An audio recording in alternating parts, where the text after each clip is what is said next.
वालेकुम। मैं यहाँ पर अभी किसके साथ हूँ? वालेकुम अस्सलाम। मैं मोहम्मद खालिद कुरैशी। तो आपने अपना करियर किस फील्ड में परस्यू किया? आपने शुरू से क्या माइंड में था आपके कि मुझे जॉब करनी है, बिजनेस करना है, क्या माइंड में था आपके? नहीं, मेरा इरादा तो जॉब का ही था और मैंने 4-5 जॉबें की भी हैं। मैं वापदा से हॉकी खेलता रहा, मैंने पोस्ट ऑफिस से हॉकी खेली, नेशनल बैंक से। तो उस जमाने में नौकरी आसानी से मिल जाती थी और मैं एक अच्छा स्पोर्ट्समैन था, इसलिए मैंने ज़्यादा वो तवज्जो नहीं दी। मुझे कभी कोई डिपार्टमेंट अपनी तरफ ले लेता था हॉकी खिलाने के लिए, कभी कोई। उसके बाद कुछ हालात ऐसे हुए कि वो मैं नौकरी नहीं कर सका। फिर मैं ये रियल एस्टेट के काम में आ गया और अब मैं अपना रियल एस्टेट का काम करता हूँ। तो शुरू से आपका शौक किस में था? मतलब कुछ लोग होते हैं ना, बच्चों को डॉक्टर बनने का शौक, किसी को पायलट बनने का शौक होता है, किसी को टीचर का। तो आपका शौक किस में था? नहीं, मेरा शौक था आर्मी में जाने का। अच्छा। उसके लिए मैंने पढ़ाई भी की, फिर मैं पढ़ाई के साथ साथ खेलता भी रहा। तो मैंने 2-3 दफा कोशिश की, आर्मी के टेस्ट दिए कि भाई आर्मी में जाने के लिए, लेकिन मेरा सिलेक्शन नहीं हो सका। फिर मेरा सिलेक्शन एज ए स्पोर्ट्समैन हुआ, तो मैंने पाकिस्तान आर्मी की तरफ से हॉकी भी खेली, एबटाबाद में गया इंटर यूनिट खेलने के लिए। उसके बाद फिर मैं छोड़ दिया आर्मी ना, फिर मैं वापस जो है सिविल लाइन में, और अब जो ये रियल एस्टेट का काम जो है वो मैं कर रहा हूँ। कितना टाइम हो गया इसको अब इस काफी टाइम हो गया, शादी से पहले की बातें हैं। अच्छा। हाँ, 1997 में मेरी शादी हुई है।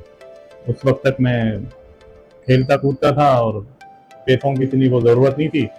वाली साहब का अच्छा कारोबार था, पैसा काफी था, तो इसलिए फिर जो है सीरियस नहीं हो सके नौकरी के लिए या किसी कारोबार के लिए। यही सोचा था कि अगर कारोबार करेंगे तो अपने वालिद वाले कारोबार करेंगे। उसके बाद बस फिर इस फील्ड में आ गए, रियल एस्टेट में। तो 30 साल तकरीबन हो गए। जी जी। तो इन 30 सालों में काफी मुश्किलात भी होंगे, काफी चैलेंजेस भी होंगे, तो वो क्या थे और कैसे फेस किया? हाँ बिल्कुल, वो काफी परेशानियां जिंदगी में, अच्छे बुरे दिन आते रहते हैं। मेरे साथ भी यही हुआ।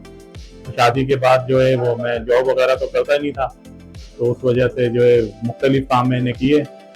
अल्लाह ताला ने वो टाइम भी गुजार दिया और अब अल्लाह का शुक्र है कि रियल एस्टेट का काम मैं कर रहा हूँ और अच्छा काम चल रहा है मेरा।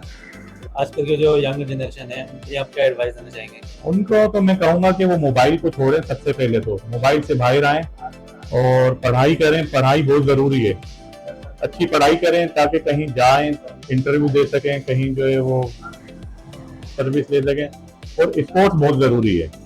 स्पोर्ट्स बिल्कुल समझ लें कि हैदराबाद से तो खास कर नापेद हो गया है।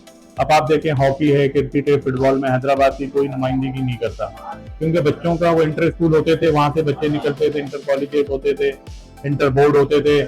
वो तमाम चीजें हैदराबाद से खत्म हो गई हैं। अब कोई हैदराबाद में कोशिश भी नहीं करता कि भाई स्पोर्ट्स को बहाल किया जाए।